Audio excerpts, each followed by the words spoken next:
Thank you very much for staying on the program. Now, some of the stories that have gone by already. One man who decided to picket in front of the Energy Ministry to demand an end to the power crisis a day after the NPP gathered thousands of Ghanaians to do same, has shaken out and called off his picketing. And we also spoke to the CPP that intends to demonstrate February 24 for similar issues. Come through the studio and tell us why they intend to do this. Meanwhile, the police has mounted a search for a man alleged to be the ringleader of an internet fraud gang. And somewhere in the Jamora district of the Western region, police will be investigating a case in which 5 persons, including 4 children, were poisoned to death.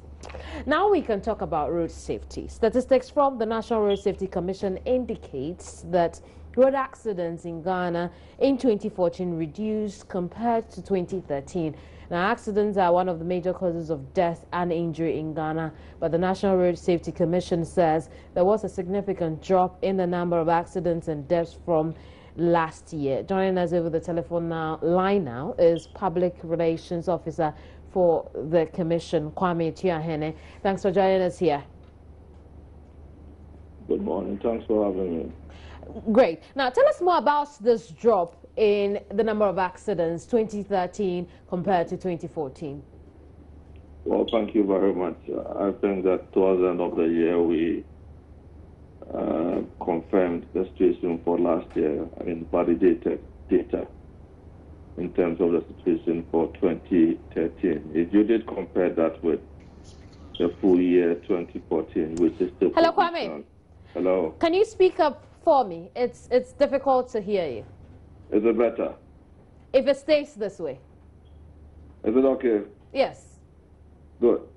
I was saying to you that if you compared the two periods, 2013 as against 2014, much as 2014 data is yet to be validated in all the major indices.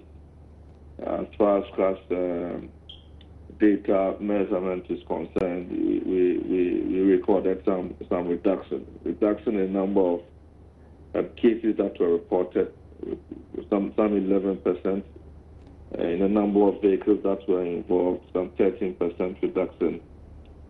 Pedestrian knockdowns, very marginal, 2%. But in terms of deaths, the total number of persons who got killed, I think significantly, we recorded some 11% reduction across country. I see. When you say the 2014 figure is yet to be validated, how do you mean? Yes, normally what happens in terms of within the space of road safety management is that at the end of the year, we go back to the various sources of crash data to be able to confirm exactly what's happened. It is because when we talk about fatalities, we do not refer to incidents that occur or number of deaths that occur on the spot alone. But Ghana has a process as part of global best practice to try to track effect within a 30-day period, so that if a crash occurs today and on the spot the crash records 5 deaths, for instance, it is always important to follow up with injuries that are reported to the hospital to be sure that some of the injured persons or victims did not pass on whilst they were in the care of the hospital within a 30-day period. So at the end of the year, there's a mechanism in place where we try to follow up on the initial data. Very well. Go to the hospitals to confirm whether indeed the incidents that were recorded on the day, on the spot of the incident or the accident, were just the numbers that were recorded, or that within a 30-day period, some other incidents of death were recorded. So that's how come at the close of the year we do that validation to confirm the figures, the provisional figures that we may have given out in the course of the year. I see. Let's talk about the 11% drop in the number of deaths in 2014 compared to 2013. How would the Commission explain this drop? Well, I think that there's a strategy. We don't work in isolation or in a vacuum. You'll recall that in 2011, we had launched the National Road Safety Strategy 3, which is the country's blueprint for road safety management. We have identified a number of stakeholder institutions. Based on these kinds of data, we have been mindful to narrow down on specific issues and areas of concern. And we have tasked the various implementing agencies to do one thing or the other. I want to believe strongly that given the level of commitment that our stakeholders have shown to the strategy, and the fact that a number of sensitization programs were carried out over the period. Mind you, in 2012, we did launch a pedestrian safety campaign. Last year, we were we did roll out a passenger empowerment campaign as well. Very well. But you look at that, in addition to the fact that there is a certain level of healthy commitment within the emergency service providers, such that where the crash occurs today, there is a fairly relevant collaboration between the police, fire service, and the National Ambulance Service to be able to respond in time and offer emergency response to these victims. So what are we going to do to sustain this? Yes, the strategy is a 10-year strategy. We are at midpoint.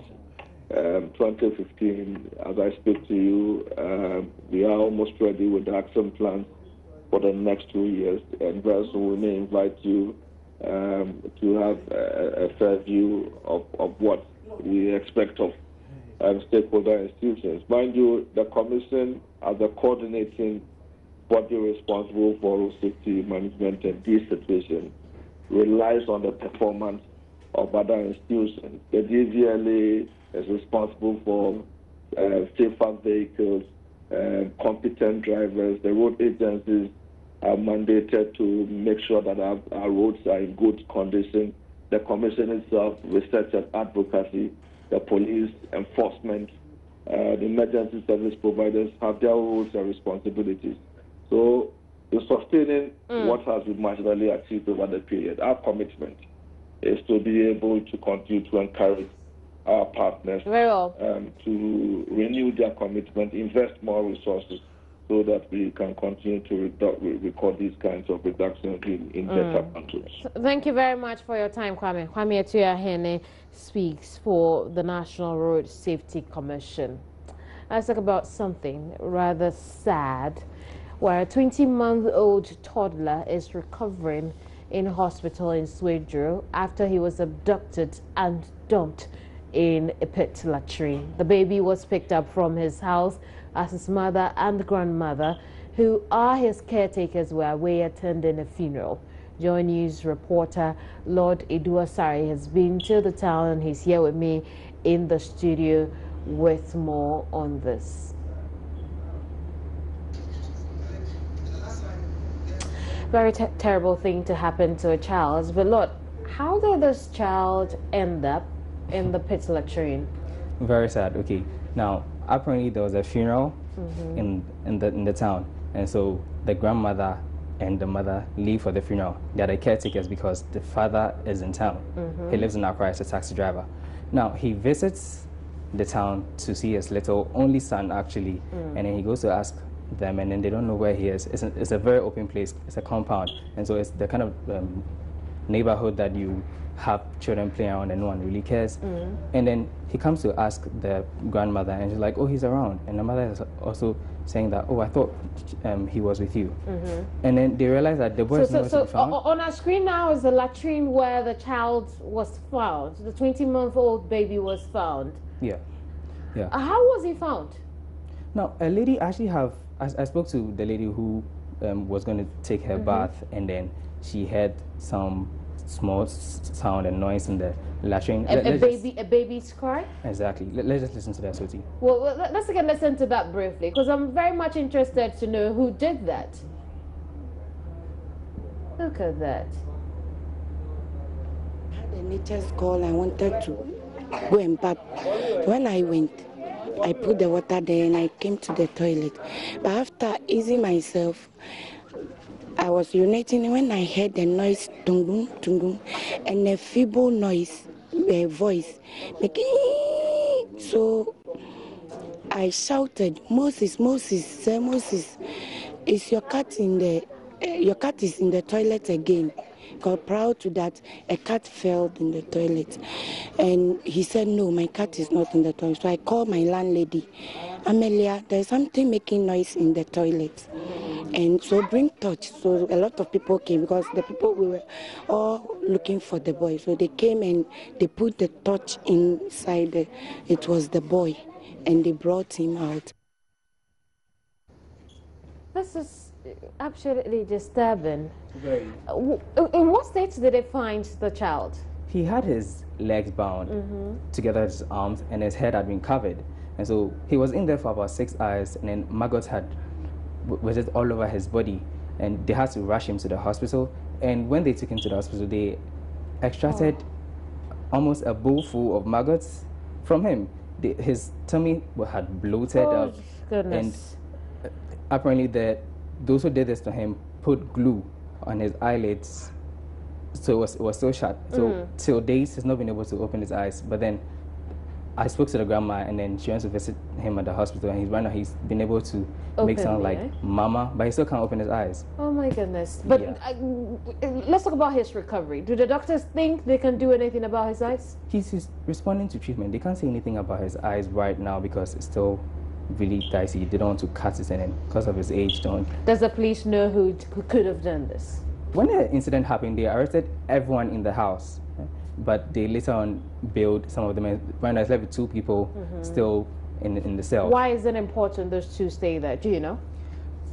I think that the prime suspect right now, the police haven't said anything to that yet. But you're following up on the story. We should have more in Yeah, subsequent broadcasts. definitely. I think this is really sad. Thank you very much for bringing this Welcome, to light. yeah. Lord Eduasara is one of our men here at Joy News. And well, on that very disturbing note, this I will end the program today. But here's one reason you need to stay on 4 News today, because the NPA says that it has paid off its debt with the bulk oil distributors. You recall, it is because of this debt that we as a Ghanaian people can't enjoy the full benefit of the reduction of oil prices on the world market. So does this mean that fuel price will go down at the pumps? We'll find out when I see you again on News Today. My name is Kimini Nyamani.